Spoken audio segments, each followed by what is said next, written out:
அனைவருக்கும் வணக்கம். சுவையான இறால் வறுவல் செய்வது எப்படி பார்க்கலாம் வாங்க. நான் ஒரு 1/2 கிலோ பெரிய இறா வாங்கி எடுத்துக்கிட்டேன். சுத்தமாக கழுவி இப்போ எடுத்து வச்சுருக்கேன்.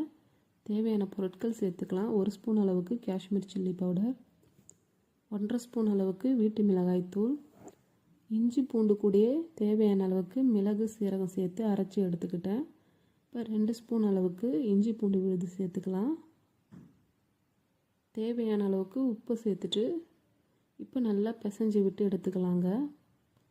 இந்த மசாலாலாம் இறாலில் நல்லா ஊறணும், அதனால் நல்லா கலந்து விட்டு எடுத்துக்கணும். இப்போ நல்லா கலந்து விட்டுட்ட பிறகு ஒரு 1/2 ஹவருக்கு நல்லா ஊற வச்சு எடுத்துக்கலாம். அப்போ தான் மசாலா நல்லா ஊறி வரும் இறாலில். கடாயில் தேவையான அளவுக்கு எண்ணெய் ஊற்றிக்கலாம். எண்ணெய் நல்லா சூடான பிறகு மசாலாவில் ஊற வச்சு எடுத்துக்கிட்ட இறாலை இப்போ ஒன்று ஒன்றா எடுத்து எண்ணெயில் எடுத்து வச்சிடலாம். எல்லா இறாலையும் இந்த மாதிரி எடுத்து வச்சிடணும்.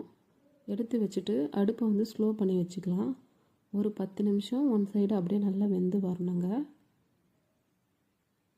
ஒரு சைடு வெந்த பிறகு இப்போ இன்னொரு சைடு நல்லா திருப்பி விட்டுடலாம். எல்லா இறாலையும் இந்த மாதிரி ஒன்று ஒன்றா திருப்பி விட்டுடணும். திருப்பி விட்டுட்டு ஒரு 10 நிமிஷம் அப்படியே விட்டுடலாம். இறால் நல்லா வெந்து வந்துடுங்க. அந்த மசாலாவும் நல்லா ஊறிடும் இறாலில். பாருங்கள், நல்லா வெந்து வந்துருச்சு. இப்போ தேவையான அளவுக்கு கருவேப்பிலை சேர்த்துக்கலாம். கருவேப்பிலை சேர்த்துட்டு ஒரு 5 நிமிஷம் நல்லா எண்ணெயில் வதக்கி விட்டுடலாங்க. இதெல்லாம் பாருங்கள், அருமையான அட்டகாசமான இறால் வறுவல் ரெடி ஆகிடுச்சு. இது ரச சாதம், சாம்பார் சாதத்துக்கு வச்சு சாப்பிட்டா அவ்வளோ சுவையாக இருக்கும். இல்லை நீங்கள் இதை வெறுமனையாக கூட சாப்பிட்லாங்க, அவ்வளோ டேஸ்டியாக இருக்கும். பிடிச்சிருந்தால் சப்ஸ்கிரைப் பண்ணுங்கள், லைக் பண்ணுங்கள். Thank you, follow me. நீங்களும் இதே மாதிரி ட்ரை பண்ணி பாருங்கள்.